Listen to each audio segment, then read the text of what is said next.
കഷ്ടപ്പെട്ട് ബുദ്ധിമുട്ടി ഉണ്ടാക്കി കിട്ടിയ ഒരു സംഭവമാണ്.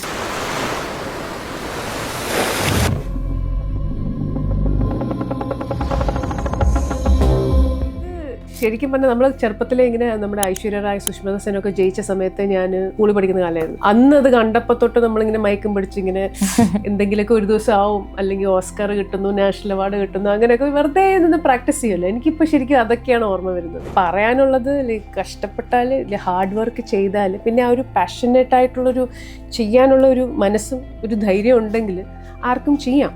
എനിക്ക് ചെയ്യാമെങ്കിൽ എല്ലാവർക്കും ചെയ്യാം എന്നൊരു തോന്നൽ എനിക്ക് വന്നത് തന്നെ ഇപ്പോഴാണ്. എൻ്റെ വിചാരം കല്യാണം കഴിഞ്ഞ് അമേരിക്കയിൽ പോയി ലക്ഷൂറിയസ് ലൈഫ് എന്നൊക്കെ ഒരു ധാരണ പോയത്. അവിടെ ചെന്നപ്പോഴല്ലേ തൂപ്പും തുടപ്പും കുക്കും എല്ലാം നമ്മളാണ്. സമയമില്ലാന്ന് ഞാൻ ഒരിക്കലും പറയില്ല. കാരണം സമയം നമ്മൾ ഉണ്ടാക്കിയെടുക്കുന്നതാണ് സമയം, അല്ലേ? 1 മണിക്കൂർ കുറച്ചുറങ്ങിയാലും നാളത്തേക്കുള്ള കാര്യങ്ങൾ പ്രിപ്പയർ ചെയ്തിട്ട് പോയി കിടന്നുറങ്ങുമ്പോൾ അതൊരു സമാധാനം. ചില ദിവസം mentally you are not active, ആ ഒരു എനർജി ലെവൽ ഉണ്ടാവില്ല. Then I think about it. കാരണം ഞാൻ കുറേ കഷ്ടപ്പെട്ടിട്ടാണ് ഈ ഒരു ദിവസം എത്തിയത്, അല്ലേ? അപ്പൊ ഇന്ന് അത് ആൾക്കാർ എന്നെ വെയിറ്റ് ചെയ്തിരിക്കുന്നുണ്ടെന്നുണ്ടെങ്കിൽ I have to show up that time. നമ്മൾ ആ വന്നിങ്ങനെ പോസ്റ്റ് ചെയ്യുമ്പോൾ ആ ഫോട്ടോസും ലൈം ലൈറ്റും ഒക്കെ വരുമ്പോൾ I M like I M meant to do this. ആ ഒരു ഫീലിംഗ് ആയിരുന്നു. സിനിമാ ഭ്രാന്തിൽ നിന്ന് കൂടെ ഉള്ളത് Mrs Universe USA petite Rashmi നായരാണ്. Welcome to cinema Bhranthan. Thank you. So ഞാൻ ആദ്യമായിട്ടാണ് ഇങ്ങനത്തെ ഒരു ടാഗ് കിട്ടിയിട്ടുള്ള ഒരാളെ ഇന്റർവ്യൂ ചെയ്യുന്നത്. അപ്പോൾ എനിക്കും ഒരുപാട് സന്തോഷം. And congrats. നമ്മൾ കേരളത്തിൽ നിന്നുള്ള ഒരാൾക്ക് ഇങ്ങനത്തെ ഒരു മിസ്സസ് യൂണിവേഴ്സ് USA പെറ്റീറ്റ് ഇങ്ങനെ ഒരു പദവി കിട്ടിയെന്ന് അറിഞ്ഞതിലും ഒരുപാട് സന്തോഷം. ആൻഡ് ഈ ഒരു ജേണി ശരിക്കും പറഞ്ഞാൽ എങ്ങനെയായിരുന്നു? ഈ ഒരു പൊസിഷൻ വരെ എത്തിയത് എങ്ങനെയായിരുന്നു? ഈ കല്ലും വെള്ളം നിറഞ്ഞ രീതിയിലുള്ള കഷ്ടപ്പാടായിരുന്നോ? എങ്ങനെയായിരുന്നു? വളരെ കഷ്ടപ്പെട്ട് ബുദ്ധിമുട്ടി ഉണ്ടാക്കി കിട്ടിയ ഒരു സംഭവമാണ്. ഞാൻ കുറച്ച് മോഡലിംഗ് ഒക്കെ ചെയ്യാറുണ്ടായിരുന്നു. എന്നാലും പാജൻറ്റിലൊക്കെ പോകണമെന്നൊന്നും വലിയ ആഗ്രഹം ഉണ്ടായിരുന്നില്ല. പക്ഷെ മോഡലിംഗിൽ നിന്ന് ഇങ്ങനെ ഒരു കോള് വന്നതാണ്, ഇങ്ങനെ ഒരു പാജൻ്റ് ഉണ്ട്, താല്പര്യം ഉണ്ടെങ്കിൽ പാർട്ടിസിപ്പേറ്റ് ആവുന്നത്. പിന്നെ നമ്മൾ ഇൻസ്റ്റാഗ്രാമിൽ റീലും കണ്ടൻറ്റും ഒക്കെ ഉണ്ടാക്കുന്ന ഒരു സ്വഭാവം ഉള്ളതുകൊണ്ട് ഞാൻ വിചാരിച്ചു പാജൻ്റ് ആകുമ്പം കുറച്ച് പുതുമയുണ്ടല്ലോ. നമ്മൾ ഈ മോഡലിങ്ങിനെക്കാട്ടിലും കൂടുതൽ പോയിട്ട് അവിടെ സ്റ്റേജിൽ നിൽക്കുക, നടക്കുക, കാറ്റ് വാക്ക് ചെയ്യുക, നല്ല ഭംഗിയുള്ള മേക്കപ്പ് ഇടുക, ഗൗണും പ്രോപ്പർ റൗണ്ടും. സോ അതൊരു വേറൊരു എക്സ്പീരിയൻസ് ആവുമല്ലോ എന്ന് കരുതി ഇതിലോട്ട് ഇറങ്ങി തിരിച്ചതാണ്. അങ്ങനെയാണ് ഇതിൽ വന്ന് എത്തിപ്പെട്ടത്. പക്ഷെ പോയി ജയിക്കും എന്നൊന്നും പ്രതീക്ഷിച്ചില്ലായിരുന്നു. ഇപ്പൊ എന്നിട്ട് ഇഷ്ടപ്പെടുന്നുണ്ട്? ഇപ്പം നിൽക്കുന്ന ഈ ഒരു സ്റ്റേജിനെ എങ്ങനെയായിരിക്കും? അയ്യോ, ഇത് ശരിക്കും പറഞ്ഞാൽ നമ്മൾ ചെറുപ്പത്തിലെ ഇങ്ങനെ നമ്മുടെ ഐശ്വര്യ റായ്, സുഷ്മിത സെനൊക്കെ ജയിച്ച സമയത്ത് ഞാൻ സ്കൂളിൽ പഠിക്കുന്ന കാലമായിരുന്നു. അന്ന് അത് കണ്ടപ്പോൾ തൊട്ട് നമ്മളിങ്ങനെ മയക്കം പിടിച്ച് ഇങ്ങനെ എന്തെങ്കിലുമൊക്കെ ഒരു ദിവസം ആവും, അല്ലെങ്കിൽ ഓസ്കർ കിട്ടുന്നു, നാഷണൽ അവാർഡ് കിട്ടുന്നു, അങ്ങനെയൊക്കെ വെറുതെ നിന്ന് പ്രാക്ടീസ് ചെയ്യുമല്ലോ. എനിക്കിപ്പോൾ ശരിക്കും അതൊക്കെയാണ് ഓർമ്മ വരുന്നത്. എൻ്റെ സ്വപ്നത്തിൽ പോലും വിചാരിച്ചിരുന്നില്ല ഇങ്ങനൊരു പദവി കിട്ടും എന്നുള്ളത്. പക്ഷെ കിട്ടിക്കഴിഞ്ഞ് വീട്ടിലെത്തിക്കഴിഞ്ഞ് എല്ലാവരും ഗ്രാജുവേറ്റ് ചെയ്ത് തുടങ്ങിയപ്പോഴാണ് ഞാൻ വിചാരിച്ചു, ഞാൻ I have done something big, അല്ലേ? ഞാൻ എല്ലായിടത്തും പറയുന്നത് it's the biggest achievement of my life. അപ്പോൾ അതിൻ്റെ ഒത്തിരി സന്തോഷമുണ്ട്. എനിക്കത് പറയാനുള്ളത് കഷ്ടപ്പെട്ടാൽ, ഹാർഡ് വർക്ക് ചെയ്താൽ, പിന്നെ ആ ഒരു പാഷനേറ്റ് ആയിട്ടുള്ളൊരു ചെയ്യാനുള്ള ഒരു മനസ്സും ഒരു ധൈര്യം ഉണ്ടെങ്കിൽ ആർക്കും ചെയ്യാം. എനിക്ക് ചെയ്യാമെങ്കിൽ എല്ലാവർക്കും ചെയ്യാം എന്നൊരു തോന്നൽ എനിക്ക് വന്നത് തന്നെ ഇപ്പോഴാണ്. സ്കൈ ഈസ് ദ ലിമിറ്റ് എന്ന് പറയുന്ന പോലെ. Even sky is also not your limit. അത് ഒരിക്കലും ഒരു ലിമിറ്റ് ഉണ്ടെന്ന് വിചാരിച്ച് പ്രവർത്തിക്കരുത്. എനിക്ക് തോന്നുന്നു ഞാൻ കുറേ കഷ്ടപ്പെട്ടിട്ടുണ്ട്. ഈ കുറേ കഷ്ടപ്പാടാണ്, എന്നാലും നമ്മൾ ആഗ്രഹിച്ച് അതിൻ്റെ പുറകെ നടന്ന അതിൻ്റെ ഒരു ഫ്രൂട്ട് നമുക്ക് എന്തായാലും തീർച്ചയായിട്ടും കിട്ടും എന്ന് എൻ്റെ ലൈഫിലെ എക്സ്പീരിയൻസോടുകൂടി ഞാൻ പഠിച്ചൊരു കാര്യമാണ്. അതെ. ഇപ്പം കേരളത്തിൽ നിന്ന് USA എത്തിയിട്ടൊക്കെ എത്ര നാളായിരുന്നു? ഞാൻ കല്യാണം കഴിഞ്ഞപ്പം തൊട്ട് അവിടെയാണ്. ഒരു 19-20 വർഷമായി. 20 വർഷമായിട്ട്. അപ്പം ആ ചെന്ന സമയത്ത് ഉണ്ടായിരുന്നു, ഇവിടുന്ന് ചെന്ന സമയത്ത് USA ചെല്ലുന്നു, ലൈക്ക് വേറൊരു കൺട്രിയിലേക്ക് ചെല്ലുന്നു, അവിടെ എന്ത് ചെയ്യണം എന്നൊക്കെ ആയിരുന്നു സ്റ്റാർട്ടിങ്ങിൽ വിചാരിച്ചതൊക്കെ? അന്ന് ഞാൻ 2006 പോയത്. അപ്പോൾ അമേരിക്ക എന്ന് പറയുന്ന എല്ലാവരുടെയും ഒരു സ്വപ്നമാണല്ലോ. അപ്പം അവിടെ ചെന്ന് എത്തിപ്പെടുക. പിന്നെ എൻ്റെ വിചാരം കല്യാണം കഴിഞ്ഞ് അമേരിക്കയിൽ പോയി ലക്ഷൂറിയസ് ലൈഫ് എന്നൊക്കെ ഒരു ധാരണ പോയത്. അവിടെ ചെന്നപ്പോഴല്ലേ തൂപ്പും തുടപ്പും കുക്കും എല്ലാം നമ്മളാണ്. വളരെ കഷ്ടപ്പെട്ട് ജോലിയില്ല, കാരണം ഡിപ്പെൻഡൻറ്റ് വിസയിലാണല്ലോ പോകുന്നത്. അപ്പം കല്യാണം കഴിക്കുന്നു എന്നുള്ള എക്സൈറ്റ്മെൻറ്റിൽ കെട്ടി അങ്ങ് പോയി. പക്ഷേ അവിടെ ചെന്നപ്പം സ്വന്തമായിട്ടുള്ള വരുമാനമില്ല, ഫൈനാൻഷ്യലി ഡിപ്പെൻഡൻ്റ് ആണ്, അങ്ങനത്തെ കാര്യങ്ങളൊക്കെ വന്നപ്പോൾ ഇച്ചിരി ബുദ്ധിമുട്ടായിരുന്നു. പക്ഷേ ഭയങ്കര ഒരു പ്രൈവറ്റ് ലൈഫാണ്. നമ്മളിവിടെ അച്ഛനും അമ്മയും കസിൻസും ഒക്കെ ആയിട്ട് ജീവിച്ച് പഴകി വീണ്ടും ഒരു ഫ്ലാറ്റിൻ്റെ ഉള്ളിൽ ഫ്രണ്ട്സ് മാത്രമേ നമുക്കുള്ളൂ അല്ലേ, ഫ്രണ്ട്സ് മാത്രമായിട്ട് പിന്നെ ആ ഒരു കമ്മ്യൂണിറ്റി നമ്മൾ സ്ക്രാച്ചിൽ നിന്ന് തുടങ്ങി എടുക്കേണ്ട കുറച്ച് ബുദ്ധിമുട്ടുകളും കഷ്ടപ്പാടുകളൊക്കെ ഉണ്ടായിരുന്നു. എന്നാലും പിന്നെ നമ്മൾ അഡാപ്റ്റ് ചെയ്യുമല്ലോ എല്ലാത്തിലോടും, അങ്ങനെ വലിയ കുഴപ്പമില്ലായിരുന്നു.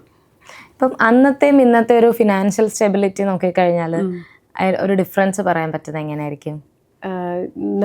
നല്ല ഡിഫറൻസ് പറയാൻ പറ്റും. കാരണം നമ്മൾ ഒരാളുടെ സാലറിയിൽ ലോകത്ത് എവിടെയായാലും നമുക്കങ്ങനെ ഇഷ്ടപ്പെട്ട രീതിയിൽ ജീവിക്കാൻ പറ്റില്ലല്ലോ. പക്ഷേ രണ്ടുപേരുടെ സാലറിയായി പിന്നെ ഒരു ലെവൽ വരണമല്ലോ നമുക്കൊരു സ്റ്റെബിലിറ്റി എന്ന് പറയാനായിട്ട്. ഇപ്പോൾ ഫിനാൻഷ്യലി ആണെങ്കിലും മെൻ്റലി ആണെങ്കിലും മാരീഡ് ലൈഫിൽ ആ ഒരു സ്റ്റെബിലിറ്റി വരാൻ കുറച്ച് സമയമെടുക്കും. So once you get to that point it's okay. പക്ഷേ ആ ഒരു സ്ട്രഗിൾ എല്ലാവരുടെ ലൈഫിൽ ഉണ്ടാവണം ഇല്ലേ, എന്നാലേ നമുക്ക് ആ ഒരു സ്റ്റെബിലിറ്റി വരുമ്പോൾ ഇത്രയും കഷ്ടപ്പെട്ടിട്ടാണെന്ന് തിരിഞ്ഞു നോക്കുമ്പോൾ അത്രയും കഷ്ടപ്പാടുകൾ ഓർക്കുമ്പോൾ ഇപ്പോൾ അതൊരു മധുരം കൂടിയൊരു ഓർമ്മയാണ് അല്ലേ. ആ ഒരു അവസ്ഥയിൽ എത്തുന്നത് ഒരു ഐ തിങ്ക് ആ സ്ട്രഗിൾ നല്ലൊരു സ്ട്രഗിളാണ്. പക്ഷെ ഒരുപാട് കഷ്ടപ്പെട്ടിട്ടുണ്ട് നമ്മൾ. കടകളിലൊക്കെ പോയിട്ട് സാധനങ്ങളിൽ ഉപ്പ് മേടിക്കുമ്പോൾ തന്നെ 50 സെൻറ്റ് 60 സെൻറ്റ് 70 സെൻറ്റിന് ഉപ്പുണ്ടായിരിക്കും, പിന്നെ $1 ഉപ്പ്. നമ്മൾ 50 സെൻറ്റിൻ്റെ മതി, ഏറ്റവും കുറവുള്ളതിനെ പറ്റുള്ളൂ.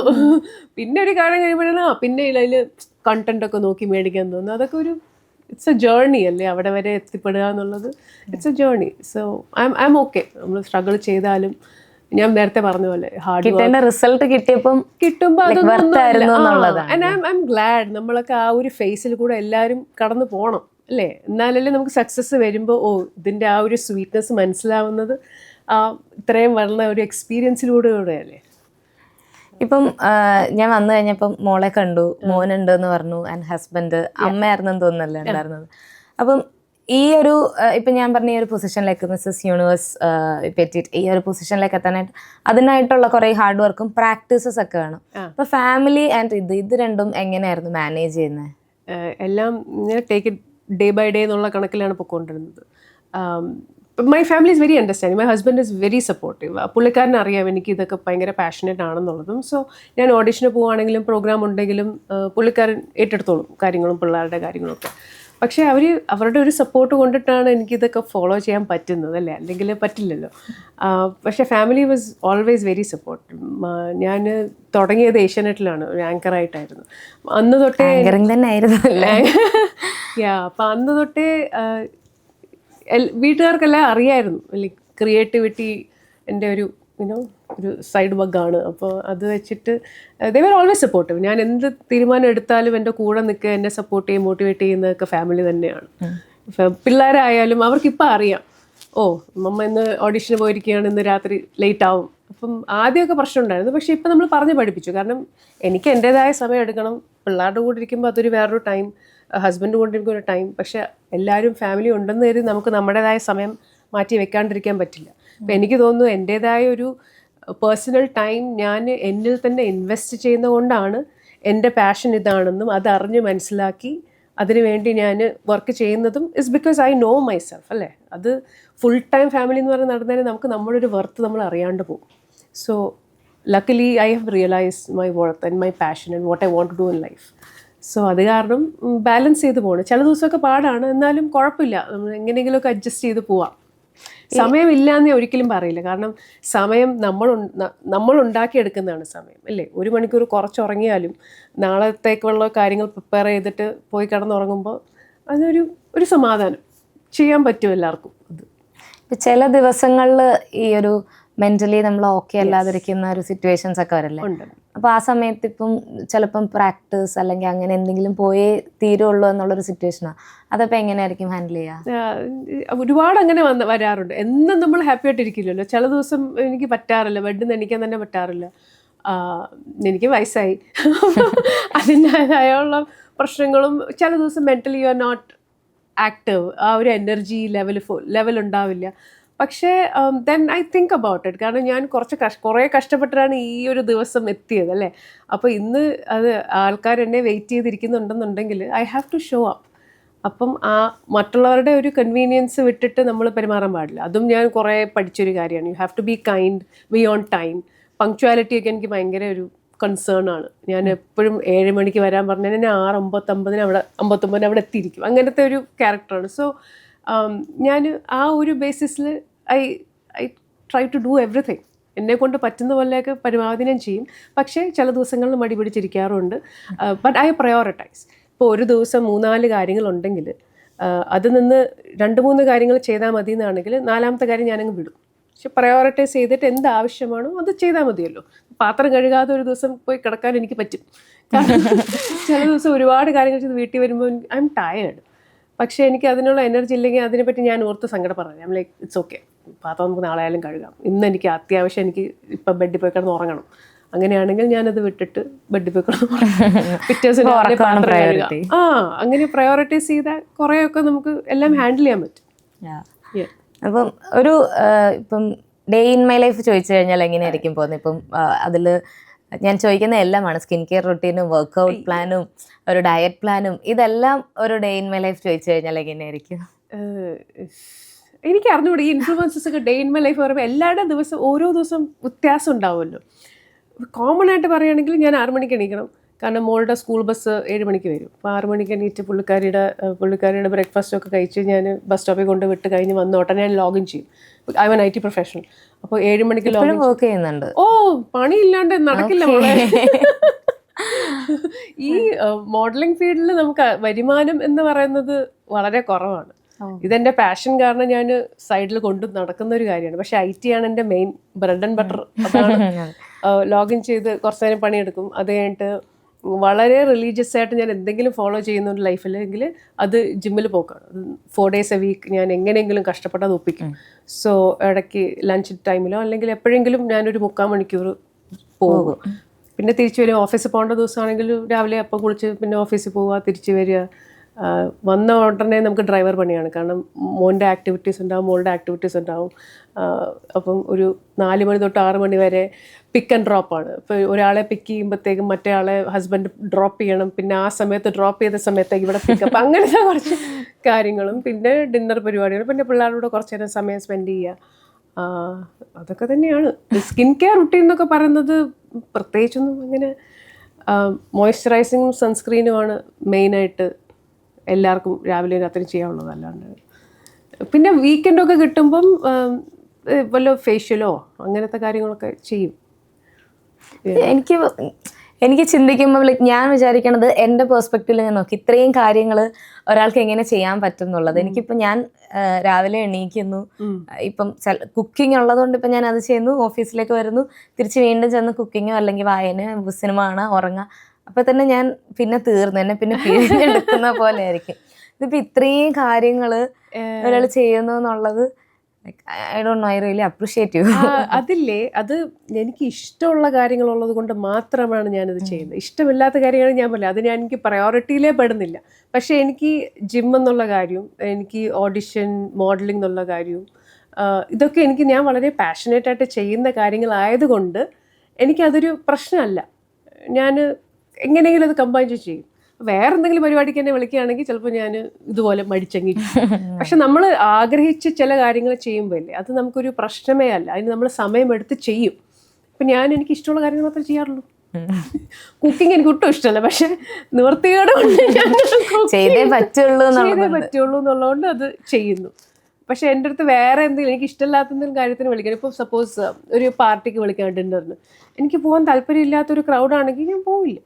അത് വളരെ ലൈഫ് എക്സ്പീരിയൻസിലൂടെ നമ്മൾ പഠിക്കുന്ന ഒരു കാര്യമാണ് ടു സേ നോ. പണ്ട് നമ്മളെ അതല്ല പറഞ്ഞ് പഠിപ്പിച്ചിരിക്കുന്നത്. നമ്മൾ ഒരിക്കലും നോ പറഞ്ഞുകൂടാ എന്ന് പറഞ്ഞല്ലേ നമ്മൾ വളർന്നത്.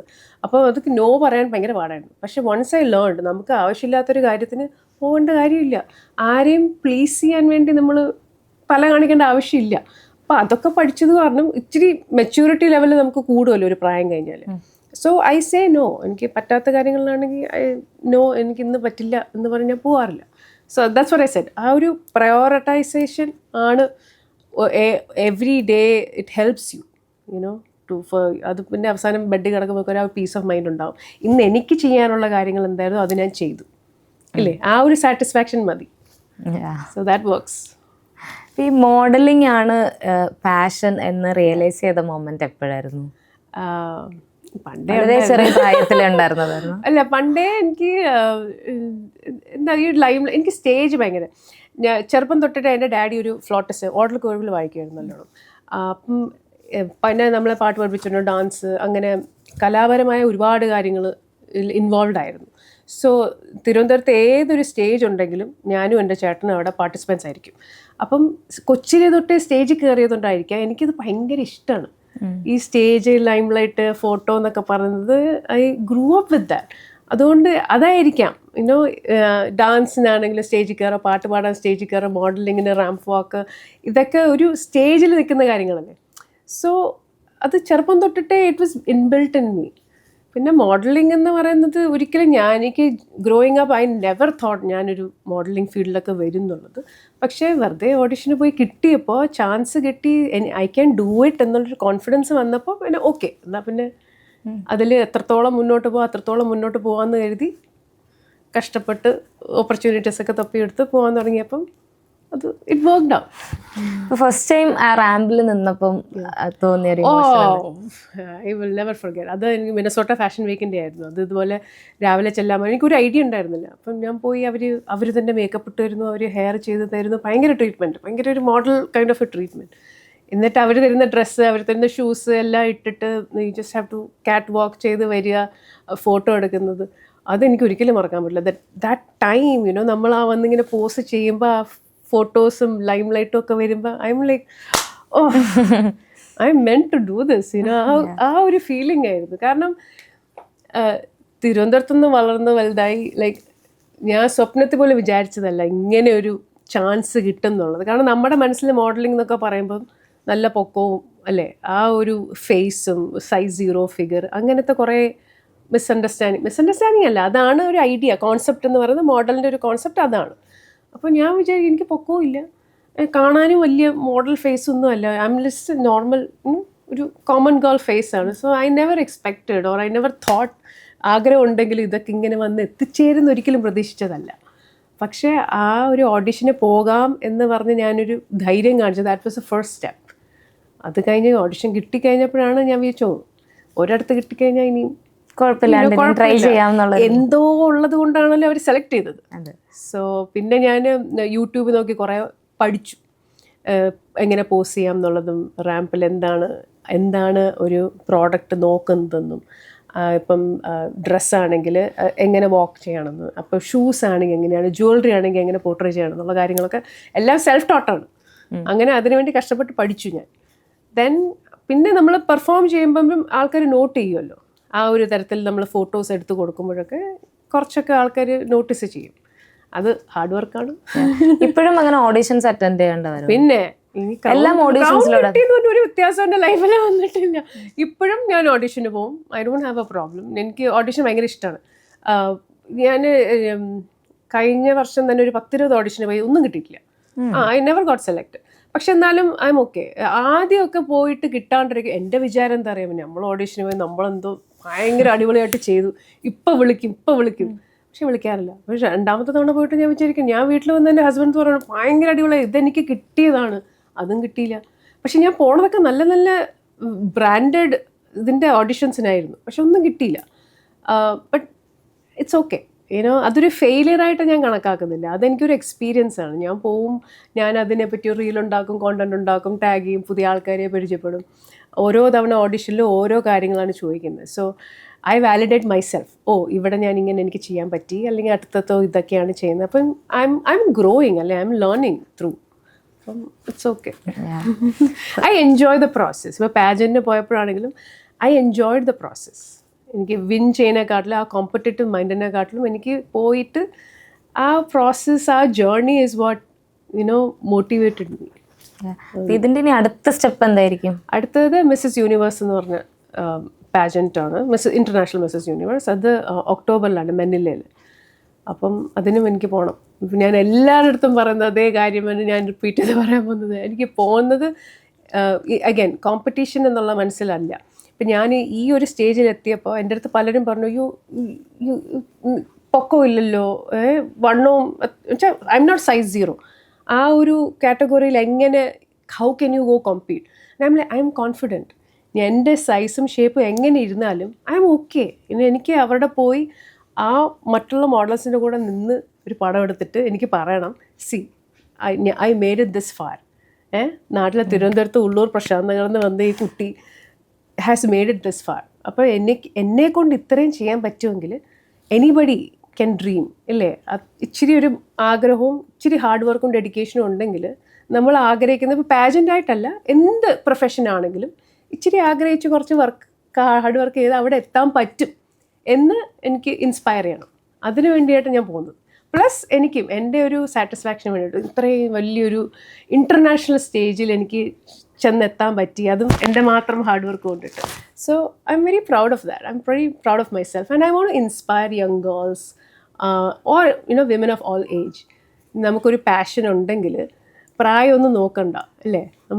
അത് ചെയ്യണം. നമ്മൾ ഒരു ലൈഫല്ലേ ഉള്ളൂ. So whatever you are dreaming about, if you want to travel, if you want to climb a mountain, whatever it is, പോയി ചെയ്യാൻ നോക്കുക. അത് ആ ഒരു മെസ്സേജ് എല്ലാവർക്കും കൊടുക്കണം. അതിന് വേണ്ടിയിട്ടാണ് ഞാൻ ഈ ഇൻ്റർനാഷണൽ സ്റ്റേജ് യൂസ് ചെയ്യുന്നത്. സോ അത് കാരണം എനിക്ക് I am not stressed out. എനിക്ക് അവിടെ പോകണം എന്ന് ഞാൻ ഹാപ്പി ആയിട്ട് ഞാൻ പോവും. കിട്ടിയാൽ കിട്ടി, ഇല്ലെങ്കിൽ ഇല്ല. എനിക്ക് കുറച്ച് ഓവർ മോട്ടിവേഷൻ ആയിപ്പോയി. അടുത്ത പാജനെങ്ങാനും കാണുമോ എന്തോ ഇനി പറയാൻ പറ്റില്ല. കോമ്പറ്റന്റ് ആയിട്ട് ഞാൻ ചിലപ്പോൾ തീർച്ചയായിട്ടും we will have fun. ഇപ്പൊ നാട്ടിലെ കാര്യം പറഞ്ഞു, ട്രിവാൻഡ്രം കാര്യമാണ്. അതെ. അപ്പം ട്രിവാൻഡ്രത്ത് ഉള്ളൂര് ജനിച്ച് വളർന്ന് അവിടെ നിന്നാണ് US മാറിയതൊക്കെ. സോ എങ്ങനെയുണ്ട് നാടൊക്കെ ഇപ്പൊ തിരിച്ചു വന്നിട്ട് ഇപ്പൊ ആഫ്റ്റർ 20 years? ഇടയ്ക്ക് വരാറുണ്ട്, എനിക്കറിയാം. വരാറുണ്ട്. നാടൊക്കെ ഒരുപാട് മാറിപ്പോയി. തിരുവനന്തപുരം ആണ് എൻ്റെ, my heart belongs to Thiruvananthapuram. പക്ഷേ മെൻറ്റാലിറ്റി മാറുന്നുണ്ടോ എന്നുള്ള കാര്യത്തിൽ മാത്രമാണ് എൻ്റെ ഒരു ഡൗട്ട്. കാരണം നമുക്കും ചെറുപ്പത്തിൽ ഇങ്ങനെ നാട്ടുകാരെന്ത് പറയും, അപ്പുറത്തവരെന്ത് പറയും, അപ്പുറത്തെ ആൻറ്റിയുടെ മോളെ കണ്ട് പഠിക്കുക, അങ്ങനെയൊക്കെ പറഞ്ഞ് കുറേ അതൊക്കെ മാറുന്നുണ്ടെന്നാണ് എൻ്റെ വിശ്വാസം. പക്ഷേ ട്രിവാൻഡ്രം എനിക്കെന്നും ഒരു വികാരമാണ്. എനിക്കും.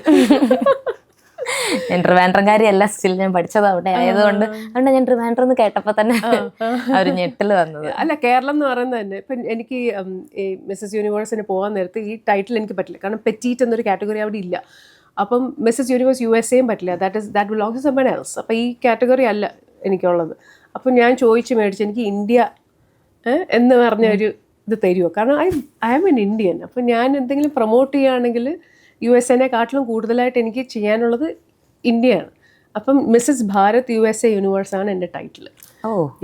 അപ്പോൾ അതുകൊണ്ട് ഞാൻ ട്രിവാൻഡ്രത്തൊക്കെ വന്ന് എന്നെ എത്രമാത്രം പ്രൊമോട്ട് ചെയ്യാൻ പറ്റുമോ, പ്രൊമോഷനെക്കാട്ടിലും കൂടുതൽ ഞാൻ പറഞ്ഞില്ലേ, എനിക്ക് കൊച്ചു പിള്ളേരൊക്കെ ഇൻസ്പയർ ചെയ്യണം. എന്തെങ്കിലും സ്വപ്നം കണ്ട് വളരണം. You be fearless, do what you have to do. മറ്റുള്ളവരെ പറയുന്നതിനെക്കാട്ടിലും കൂടുതലായിട്ട് you understand yourself worth. എന്നിട്ട് പുട്ട് യുവർ സെൽഫ് ഫസ്റ്റ്. എന്നിട്ട് എന്താ ലൈഫിൽ അച്ചീവ് ചെയ്യാനുള്ളതെന്ന് വെച്ചാൽ അത് പോയി അച്ചീവ് ചെയ്യുക. എനിക്കൊന്നു വീട്ടിൽ നിന്നും കൂടെ ഇത്രയും സപ്പോർട്ട് ഉള്ളതുകൊണ്ടായിരിക്കും. തീർച്ചയായിട്ടും. ഞാൻ ചോദിക്കുന്നത്, വീട്ടിൽ നിന്ന് ഇപ്പൊ നമ്മുടെ പാഷൻ ഒന്നായിരിക്കും, അത് ഒരു രീതിയിലും വീട്ടുകാർ സപ്പോർട്ട് ചെയ്യാത്ത കുറച്ച് പേരുണ്ടല്ലോ, അങ്ങനെയുള്ളവരോട് എന്തായിരിക്കും പറയാനുള്ളത്? അങ്ങനെയുള്ള എന്താ പറയാ, ഇപ്പൊ വീട്ടിൽ അച്ഛനമ്മയും പറയുന്നത് അനുസരിക്കേണ്ട, അല്ലാണ്ട് പോവാൻ ഞാൻ ഒരിക്കലും പറയില്ല. പക്ഷേ എനിക്ക് തോന്നുന്നു അച്ഛനമ്മമാരായാലും അവരുടെ തോട്ട്സ് ഒന്ന് മാറ്റിപ്പിടിക്കേണ്ട ഒരു സമയമാണ് അല്ലേ? കാരണം നമ്മുടെ അടുത്തൊക്കെ ഒരുപാട് നമ്മൾ ഒതുങ്ങി ജീവിക്കുക, മറ്റുള്ളവരെന്ത് പറയും, മുട്ടിന് മേപ്പോട്ടുള്ള തുണി ഇടാൻ പാടില്ല, അല്ലെങ്കിൽ അവർ നമ്മളെ ഒന്ന് കളിയാക്കുമ്പോൾ തിരിച്ചൊന്നും പറയാൻ പാടില്ല, അങ്ങനെയൊക്കെയല്ലേ നമ്മൾ വളർന്നത്. അങ്ങനത്തെ ഒരു മെൻറ്റാലിറ്റി മാറിയിട്ട് ആൾക്കാരെന്തും പറഞ്ഞോട്ടെ, എൻ്റെ മോൾക്ക് ഇതാണ് ചെയ്യാൻ താല്പര്യം, എൻ്റെ മോള് അവൾ ജീവിക്കട്ടെ അവളുടെ ലൈഫ് അല്ലേ, അങ്ങനെ പറഞ്ഞ് വിടുന്നതല്ലേ നമുക്ക് നമ്മുടെ പിള്ളേരുടെ ഒരു വിശ്വാസം. ഇപ്പം ഞാൻ എൻ്റെ മോളിൽ എനിക്ക് ഭയങ്കര വിശ്വാസമാണ്, അവൾക്കൊരു ഷെഫ് ആവണമെന്നുണ്ടെങ്കിൽ ഗോ ഡു ഇറ്റ് അല്ലേ, എനിക്കതൊരു പ്രശ്നമേ അല്ല. നമുക്ക് നമ്മളുടെ ലൈഫാണിത്. സോ നമ്മളുടെ ലൈഫിൽ നമുക്ക് എന്ത് ചെയ്യാനാണോ താല്പര്യം അത് വേണം ചെയ്യാൻ. ഇപ്പോൾ കൊച്ചു പിള്ളേരോട് പറഞ്ഞ് അച്ഛനമ്മയടുത്ത് പറഞ്ഞ് മനസ്സിലാക്കാൻ ശ്രമിക്കാമെന്ന് എനിക്ക് പറയാൻ പറ്റില്ല, അല്ലാതെ അവരുടെ മെൻറ്റാലിറ്റി മാറാൻ ചാൻസ് ഇല്ല. പക്ഷെ ഓൾവേസ് ഹാവ് ദാറ്റ് ഡ്രീം. ഇപ്പം കല്യാണം കഴിഞ്ഞിട്ട് എനിക്ക് ഇത്രയും ചെയ്യാൻ പറ്റുമല്ലോ, അപ്പം എനിക്ക് ചെയ്യാൻ പറ്റുമെങ്കിൽ ആർക്കും ചെയ്യാം. ഒരു മോട്ടിവേഷണൽ സ്പീക്കറും കൂടെ ആയിക്കൂടെ? ആണ്, ഞാൻ ഇടയ്ക്കിടയ്ക്ക് പോയി ഇങ്ങനെ സ്പീക്ക് ചെയ്യാറുണ്ടല്ലേ. അത് എന്നെ കൊണ്ട് പറ്റുന്നൊക്കെ ഞാൻ ചെയ്യുന്നുണ്ട്. എല്ലാ ഏരിയ ഇങ്ങനെ എല്ലാ ഏരിയയും തൊട്ടുകൊണ്ടിരിക്കുകയാണ്. കാരണം ഈ ഒരു വർഷമല്ലേ എനിക്ക് ഈ ക്രൗൺ ഉള്ളൂ. അപ്പം നമ്മൾക്ക് ക്രൗൺ ഉള്ളപ്പോൾ ഒരു പവർ ഉണ്ട്. ഞാൻ പറയുന്നത് ഇപ്പം നിങ്ങൾ കേൾക്കും അല്ലേ. ഈ ക്രൗൺ ഇല്ല, ഞാൻ ഒരു വെറുതെ വഴിപ്പോഴോ പോണോ ഒരു വലിയ അമേരിക്കക്കാരി വന്നിരിക്കുന്നു എന്ന് പറഞ്ഞ് നിങ്ങൾ തള്ളിക്കളയും. പക്ഷെ ഇപ്പോൾ ഒരു ക്രൗൺ ഉള്ളതുകൊണ്ട് എനിക്ക് പറയാനൊരു അവസരവും കിട്ടുന്നുണ്ട്, എന്നെ ആൾക്കാർ കേൾക്കുന്നുണ്ട്. അപ്പം ഞാൻ വിചാരിക്കുകയാണ് ആ ഒരു 1 year എനിക്ക് മാക്സിമം യൂസ് ചെയ്ത് എത്ര പേരെ ഇൻസ്പയർ ചെയ്യാമോ അത്രയും ഇൻസ്പയർ ചെയ്യണം. യെസ്, ഉറപ്പായിട്ടും. ഇപ്പം ഞാൻ ഈ ഒരു ഇപ്പം നമ്മൾ 20 minutes സംസാരിച്ചിട്ടുണ്ടായിരിക്കും. ഇതിൽ തന്നെ ഞാൻ ഒരുപാട് മോട്ടിവേറ്റഡ് ആയി ഇപ്പൊ തന്നെ. ഇതാണല്ലോ വേണ്ട. ഞാൻ കുറച്ച് എനിക്ക് ഭയങ്കര ഇൻസെക്യൂരിറ്റീസ് ഉള്ള ആളാണ് ഞാൻ. പല കാര്യങ്ങളിലും ഭയങ്കര ഇൻസെക്യൂർഡ് ആണ്. ഞാനൊരു ആങ്കർ ആവാൻ വിചാരിച്ച് ആങ്കറിങ് ഫീൽഡിലോട്ട് വന്ന ആളല്ല. കണ്ടന്റ് റൈറ്റർ ആയിരുന്നു. അവിടെ നിന്ന് ഇതിലേക്ക് വന്നത്.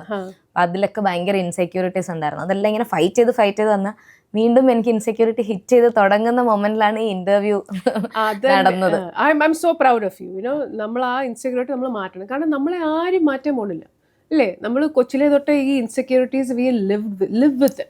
ഒരു ബാക്ക് പാക്കിൽ ആ ഇൻസെക്യൂരിറ്റി ആക്കി നമ്മൾ ഇങ്ങനെ ഫുൾ ലൈഫ് ജീവിക്കുകയാണ്. It took me years. എനിക്കും ആ ഇൻസെക്യൂരിറ്റി മാറ്റി വെച്ചിട്ട് ഐ എം ഇനഫ് എന്ന് പറഞ്ഞിട്ട് ആ ഒരു സ്റ്റേജിൽ എത്താൻ ഐ വാസ് ലേറ്റ്. ഞാൻ വിചാരിക്കുകയാണ് ഒരു കുറച്ചുകൂടെ യങ് ഏജിൽ എനിക്ക് ഈ ഒരു കോൺഫിഡൻസ്, ഈ ഒരു പേഴ്സണാലിറ്റിയും യുനോ ആ ഒരു എന്താ പറയുക സെൽഫ് ലവ് ഒക്കെ വന്നിരുന്നെങ്കിൽ ഞാൻ എവിടേക്കോ എത്തിപ്പോയത്.